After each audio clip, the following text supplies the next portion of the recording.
More cases of COVID-19 confirmed in Muskoka. Our former MP and the former health minister checks in with us. And a local business helps feed frontline healthcare workers.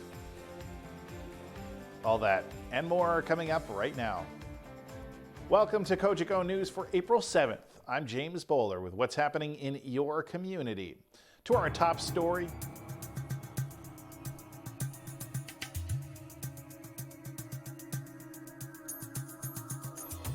And to our top story, more confirmed cases of COVID-19 in Muskoka.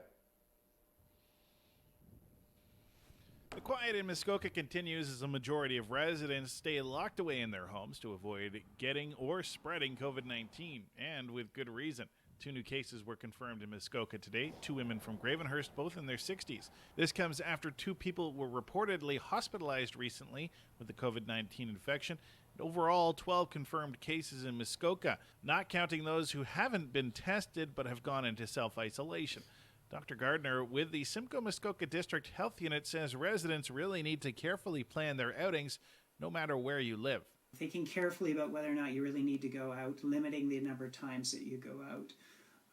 Some additional information I would give or emphasize right now is that people should probably be planning about their outings and minimizing them. So people need to go out to shop for food or they need to go out to buy medications. They should plan around doing that as few times as they can manage in order to reduce the number of exposures or potential exposures that they could have when they're going out. Those who are above the age of 70, the Chief Medical Officer of Health of the Province has advised that they self-isolate at home and arrange for other people to do these things for them, to do their shopping for them if at all possible. And there are services available on 211 to potentially help them, or they could draw upon assistance of family and friends to do so, provided that they maintain the 2-meter distance. Meanwhile, on the provincial level, Doug Ford put out a call for medically trained personnel. And today, we're calling in reinforcements. We're calling for healthcare reinforcements, more boots on the ground, to support our healthcare workers. And there's no time to waste. We're launching an online portal to match and fill much needed healthcare positions with those willing able to work. This new online portal will help match skilled frontline workers with our healthcare employers.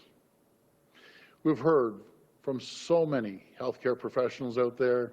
They've been calling us, they've been writing us, they're asking, how can I help? They don't want to sit on the sidelines and watch as this virus spreads. They want to get out there and make a difference, and we need them. And my message today for those on the front lines, for those working in our hospitals, clinics, and assessment centers, my message to our healthcare heroes is this: help is on the way. So if you're listening, if you have medical training, if you want to save lives, we need you. Join the fight today, because we need every person in Ontario in this fight. We need an army of 14.5 million people. We need you in this fight. We need every available person to help, whether it's staying home, working in our hospitals or long-term care homes, or putting food and medicine on our shelves. We're all part of this. And with your help, we will win this battle. And our province and our economy will come back stronger than ever before. Now, the COVID-19 pandemic has been tough for a lot of us, but for the trucking industry, it's entirely on another level. Joey Rousey from the YourTV North Bay files this story on one trucker navigating his way through this new normal.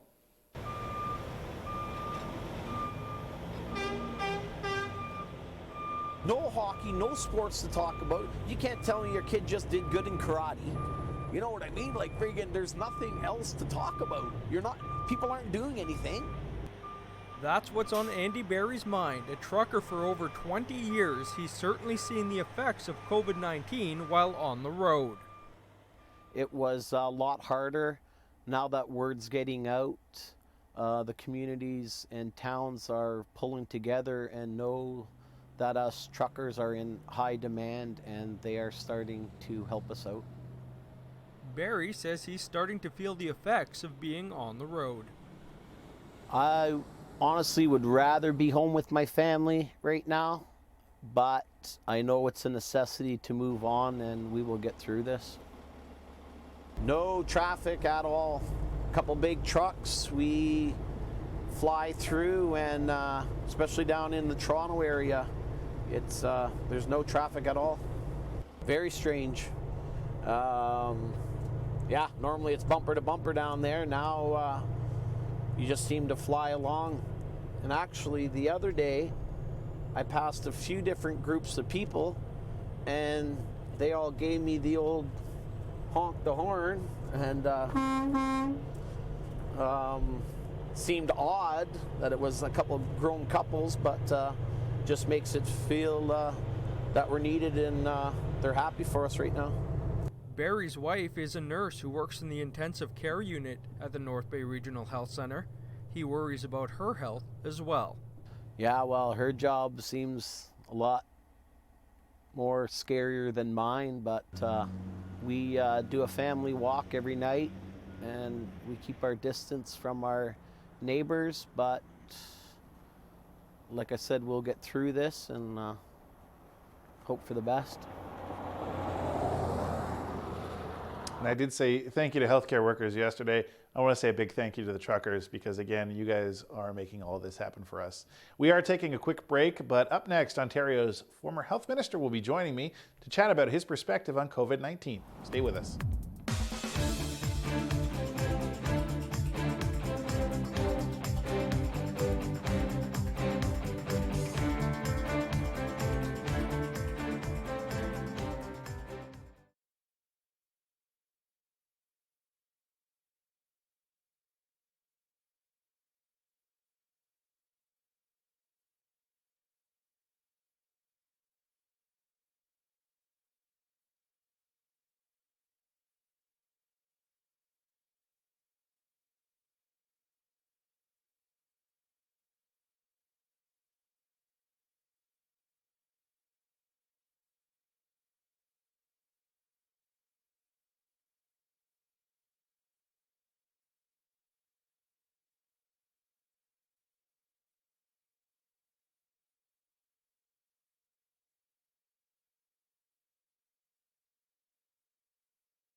Joining me today from his home office, as many are now, is former MP for Muskoka and, more importantly, the former health minister for Ontario, Tony Clement.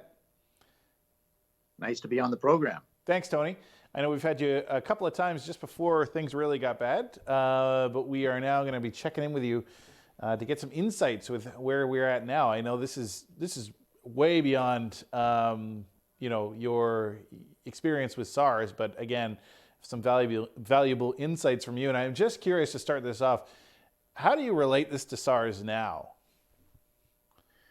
Well, SARS obviously killed 44 Ontarians, and we had about 10,000 people in quarantine. So this one is already much more severe and much more widespread throughout the country. There's no question about it.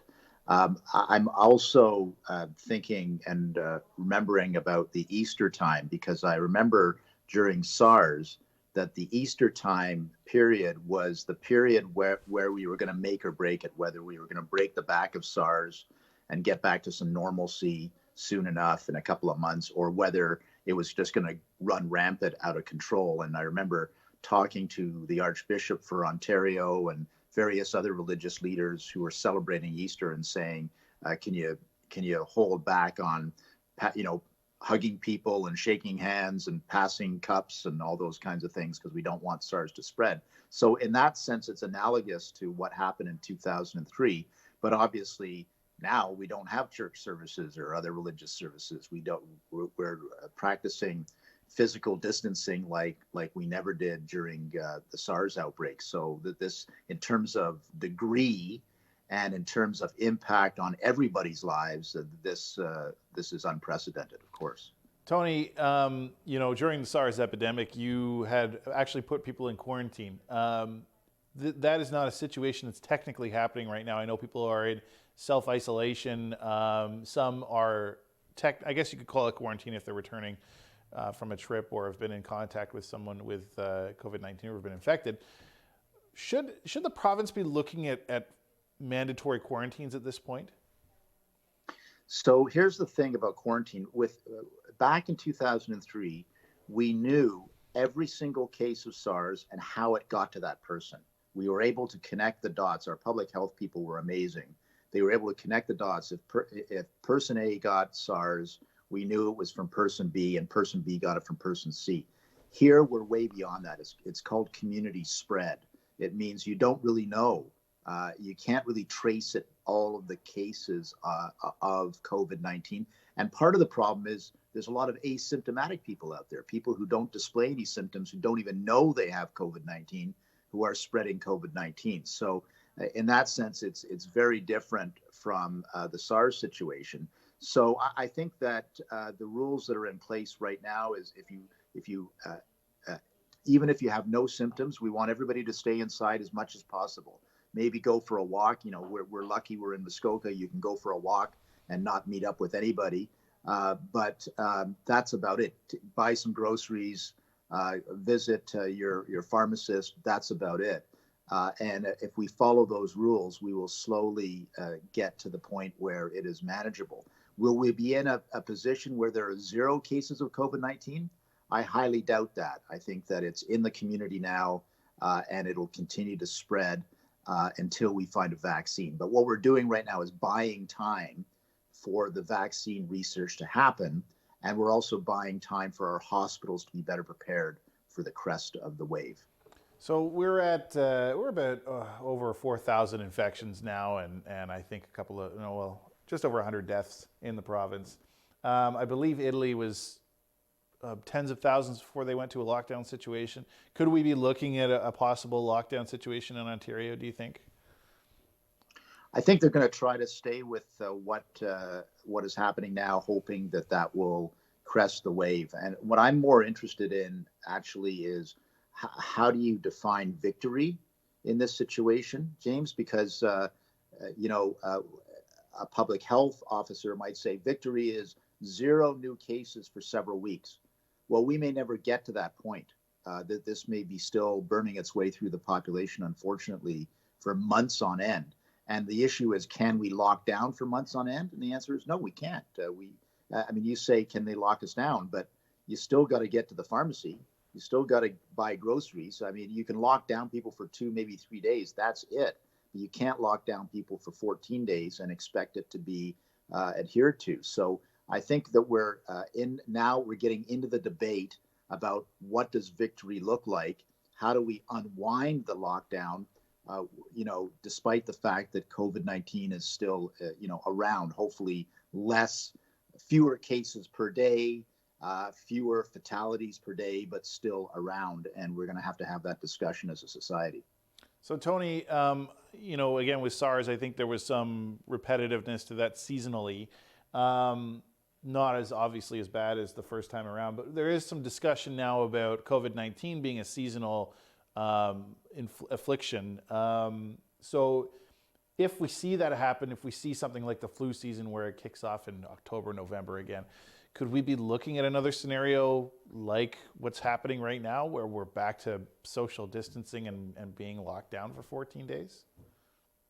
Well, the first part of the answer to your question is that's what the public health experts are saying, that it could be seasonal. It's speculative right now, but I think they're operating under the assumption it is. The key difference would be, though, that we have a vaccine. If we develop a vaccine by the fall, if it's readily available by the fall, and if we can inoculate, tens of millions of people around the world, then it is a game changer in terms of not being as disruptive as the first go round. So that's what everybody's hoping for. And I guess you got to hope that the coronavirus, I don't want to scare anybody, but you got to hope that the coronavirus doesn't mutate, which sometimes happens with these viruses, to a more virulent form. That's exactly what happened with the Spanish flu when Spanish flu part 2 happened in the fall and was more virulent. So I'm sure that the epidemiologists are looking out for that as well. All right. Well, Tony, I could pick your brain all day, and I appreciate this unique opportunity to have an inside talk about what's happening on the government side of things. But we do need to go to a break. We will chat with you soon again just to get some more insight in this, but I appreciate you taking the time. Well, I'm not going anywhere, so I'd love to have a further chat with you. That'd be great. Thank you. All right. Thanks again, Tony. We are going to take a quick break. When we come back, a few more positive news stories. Stay with us.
Welcome back. Well, we've seen a lot of support for frontline healthcare workers in Muskoka, but these people also need to eat to stay fueled up and keep us healthy as they can. And that's where a local country club is stepping up to fill that need. The golf club here in South Muskoka, they came to us a little over 2 weeks ago and wanted to help. So one of the challenges that we do have now is that our coffee bar in the hospital, where staff would normally purchase snacks and get their lunches, is closed because it's run by auxiliary members. So the board of directors of South Muskoka Curling and Golf Club stepped forward and said, how can we help? So what they have done is that they have opened their commercial kitchen for us, and they are making 200 sandwiches a day to support our frontline workers. We're closed right now, obviously, as being non-essential, and based on proximity and having a commercial kitchen available, it was a no-brainer for us. I was lucky enough to have the opportunity on Friday to deliver sandwiches that were made to the hospital, and I can tell you they were so greatly appreciated by the staff. The reception that we got when we walked in the door was incredible.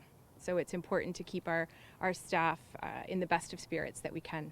So we've got our lead, our head chef, Doug Church, and his associate, Janice helping out, making fresh sandwiches every morning. So anywhere between 130 and 200 sandwiches are going out daily, Monday to Friday.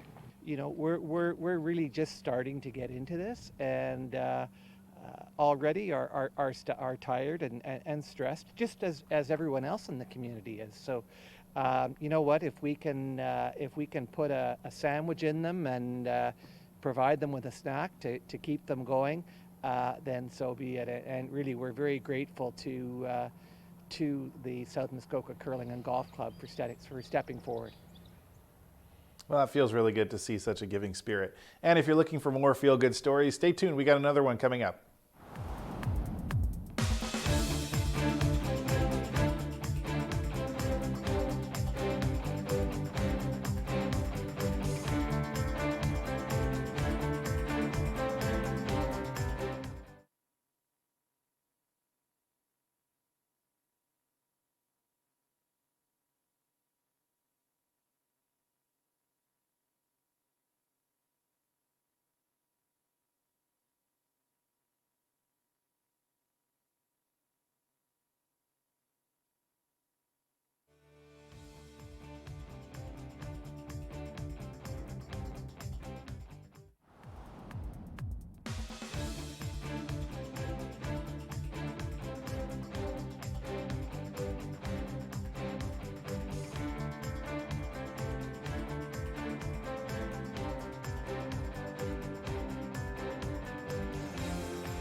Welcome back. And now talking about the need in Muskoka, it is quite high right now, with a lot of organizations struggling to keep up. And so the Muskoka Builders Association is just one of the local groups looking to give back in a very big way. Now, I recently chatted with the vice president about their initiative. A group of us board members had been talking back and forth about what's going on related to COVID. And we started talking about the challenges the community would be facing. And as a result, we just started going back and forth with some ideas. What could we do? How could we help? And, we realized that the biggest way we can have an effect right now is putting some cash into the hands of the charities in the community that need it most.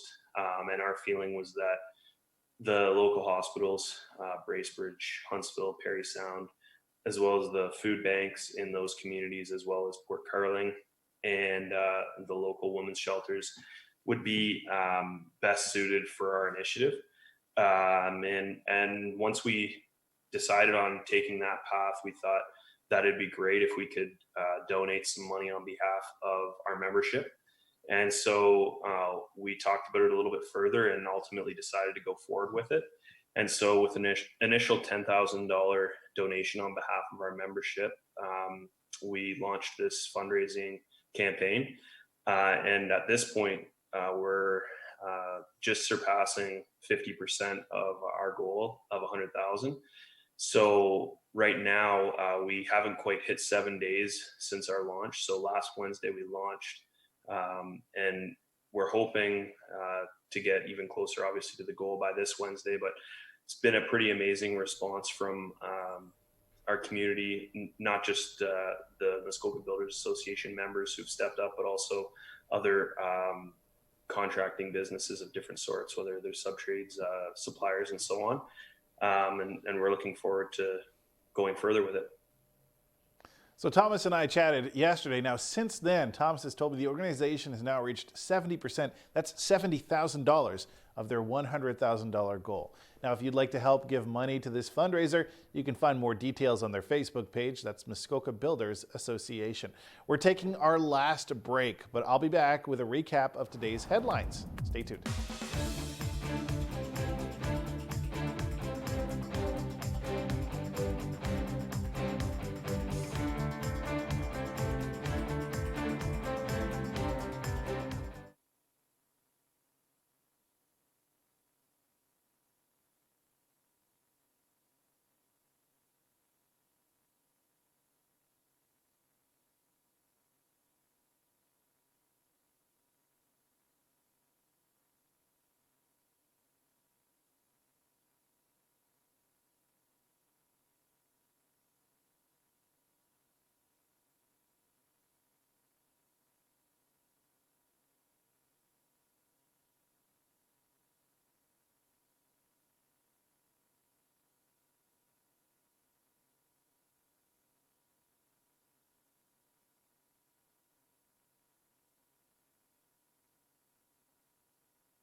Welcome back, and as promised, let's take a look at today's headlines. 2 new cases of COVID-19 in Muskoka were confirmed. 2 women from Gravenhurst that are both in self-isolation. That brings the total to 12 for the area so far. There are also now 2 cases confirmed in Parry Sound. This comes after reports that 2 people were hospitalized from Gravenhurst and Muskoka Lakes due to COVID-19. These were the first 2 people to be hospitalized due to the virus. And the province calls on anyone with healthcare training to join the fight against COVID-19 with a new online portal that allows people to connect with organizations that need them most. And of course, you can stay updated with all the local news by watching Cogeco News or 24/7 on our website, yourtv.tv, and on our Facebook page, YourTV Muskoka. Well, that is Cogeco News. For more information on the program, head over to yourtv.tv or connect with us on social media by searching YourTV Muskoka. You can find us on Facebook, Twitter, Instagram, and YouTube. Remember to catch us live at 5, Monday to Thursday. From everyone here at Cogeco News, thanks for watching. Stay home, stay safe, and stay healthy.